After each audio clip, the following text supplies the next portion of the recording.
And so we reach the end of the week in First John. Today we're doing First John 5:13. See if you can translate that. Here's my translation. These things I wrote to you, and by I wrote, it's probably an epistolary aorist, which means we would say, I'm writing these things to you, but sometimes they wrote in the past tense because by the time the letter got to the destination, it had been written in the past, just not the way we do it in English. These things I wrote were more self-centered. I'm writing right now, and I'm what's important.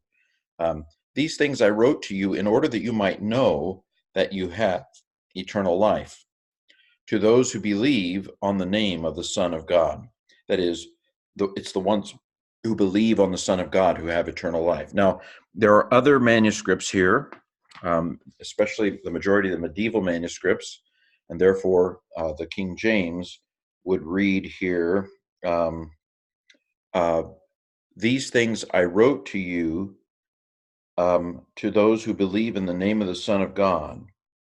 And then it would go, in order that you might have eternal life, in order that you might believe on the name of the Son of God. So it's a little bit different. The tois in the King James, the tois pistusin is right here after humin.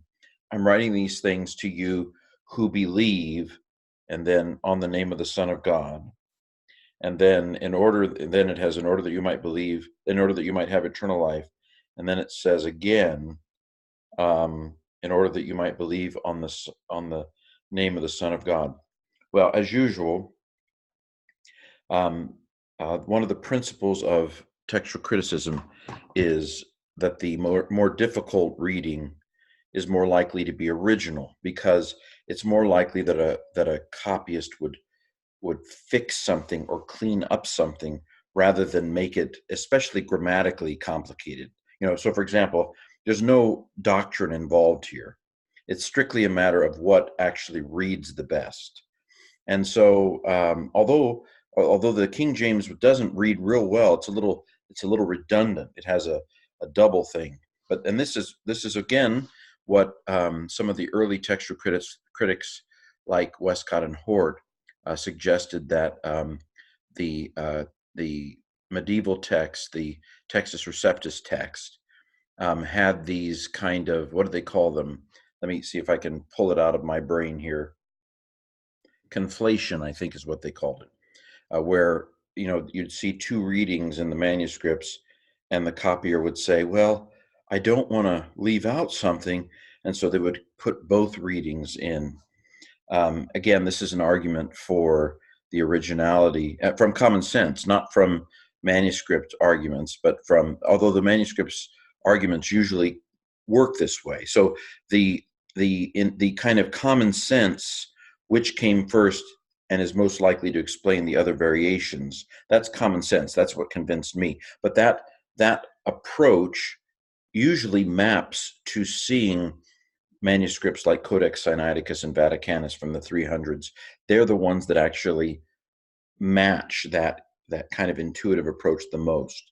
So I do believe, with the majority of textual scholars, that manuscripts like Sinaiticus and Vaticanus from the early 300s are far more likely to be original in their reading than, say, the medieval manuscripts and the kind of majority of manuscripts from the Middle Ages. Well, okay, nothing wrong. So the idea is that Metzger says, in his textual commentary on the Greek New Testament, Metzger suggests that probably the reading in the King James is a kind of harmonization with John 20:31, is it? John 20:31, yes. Okay, well, let's dive into the translation. So these things, neuter plural alpha, bingo, I wrote to you, epistolary aorist, in order that, hinna, subjunctive is coming, and this is indeed subjunctive, in order that you might know that, by the way, I didn't finish the grammar, did I? That life you have, eternal, in order that you have eternal life. Again, even though these are separated in Greek, because they're both accusative singular, they're both feminine, even though this one doesn't look feminine. I won't go into it. So these are go together. This is the adjective, this is the noun. So you might have eternal life. To those who believe on the name, so this is a participle, more on that in a second, of the Son of God. Okay, I realize I didn't do the grammar page, but you won't know the difference if I don't tell you. Well, I already told you. And now seamlessly the grammar. So I mentioned that this is a neuter plural alpha. Bingo. It's a demonstrative pronoun. These things, worth knowing, tauta. Egropsa. So let's figure this out. So psi is the key to a hidden sigma. So I have a hidden sigma alpha, that's aorist. And in fact, there's an augment on the front, so it's aorist active indicative.